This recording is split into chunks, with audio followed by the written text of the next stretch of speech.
नमस्कार. 24 तास चॅनल बघू शकता. शिरपूर तालुक्यातील काही बांधव या ठिकाणी उपस्थित आहे. तुम्ही बघू शकता शिरपूर याच्यामध्ये पंतप्रधान घरकुल योजना असेल, रमाई घरकुल योजना असेल आणि ठक्कर बाप्पा घरकुल योजना असेल, शबरी घरकुल योजना असेल, अशा विविध योजना शासनाने शहरापासून तर गावापर्यंत दिल्या आहेत. परंतु असाच एक प्रकार जैतन या गावामध्ये शिरपूर तालुक्यातील एका खेड्या गावामध्ये झालं. नेमकं प्रकरण काय आपण हे जाणून घेऊया. दादा आपलं नाव काय, आपण कुठून आलात? जैतपूरून आलो आम्ही. काय नाव आपलं? शिवनाथ जामू काय का. किती वय आहे आपलं? माझे 64. किती मुलं बाळ? 4 आहेत. 4.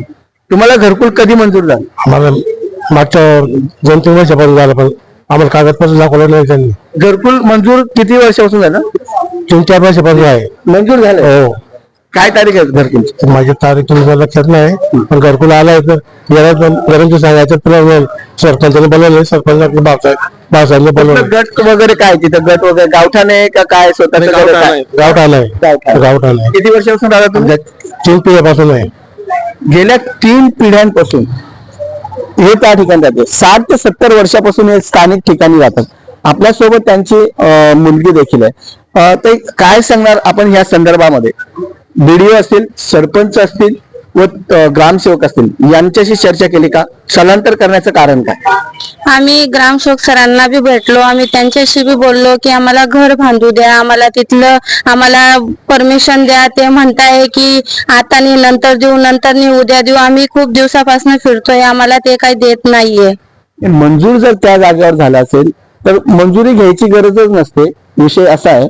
मला नेमकं सांगा, तुम्ही त्या संदर्भात पाठपुरावा केलाय का? आणि न मंजूर करण्याचं कारण काय?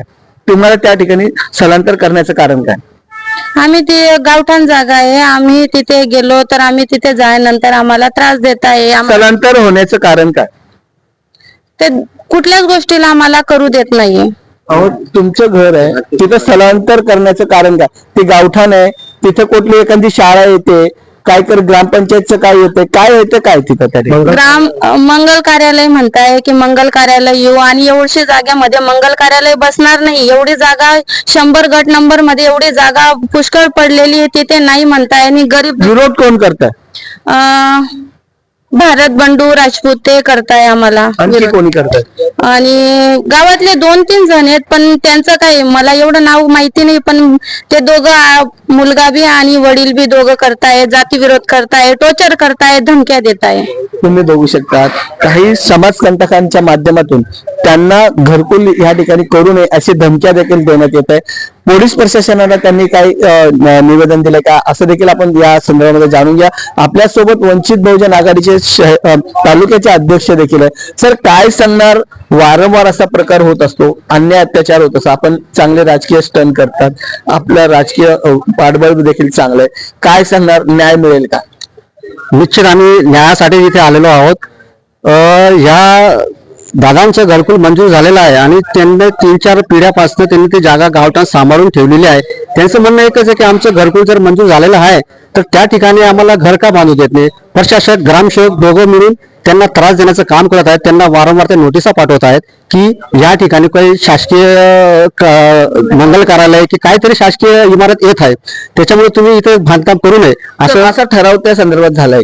नाही झालं. हे बघा, काही डॉक्युमेंट्स वगैरे काही नाही, ते आम्हाला ते यांना ते देत असतात ते आपल्या नोटिसा. पण गावात असं काही ठराव म्हणजे मला एक सांगा, त्या ठिकाणी अनुसूचित जाती जमाती व सवर्ण लोक आहेत.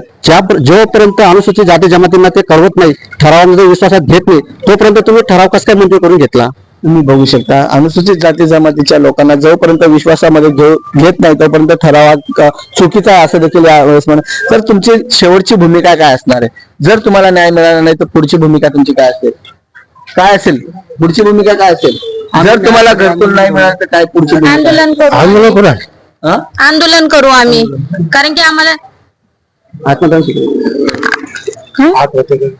तर काय हे बघा, ते त्यांना ते काय एवढं कळत नाहीये.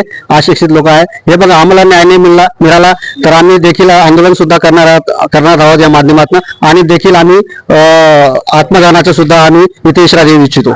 जर का अशा तुम्ही बघू शकतात या ठिकाणी ज्या गावातील नागरिक आहे अनुसूचित जाती जमातीच्या माध्यमातून जे घरकुल मंजूर झालंय जे गायकवाड दादा आहेत त्यांना हे घरकुल मंजूर झालंय, पण त्यात कुठलेही प्रशासन बीडीओ असेल त्या ठिकाणचे स्थानिक ग्रामसेवक असतील, घरकुल योजनेचे अधिकारी असतील, त्यांनी त्या ठिकाणी चौकशी करावी. चौकशी करून योग्य त्या व्यक्तीला त्या ठिकाणी न्याय द्यावा असे देखील या ठिकाणी आज जिल्हाधिकारी कार्यालय या ठिकाणी त्यांनी निवेदन देण्याचं या ठिकाणी ठरवलंय. आणि जर येणाऱ्या 24 तासाच्या आत जर त्यांचं काम झालं नाही तर आमरण उपोषण करण्याची देखील त्यांनी या ठिकाणी प्रतिक्रिया केली आहे. कॅमेरामॅन निलेश दळसी आणि 24 तास. जय हिंद, जय महाराष्ट्र.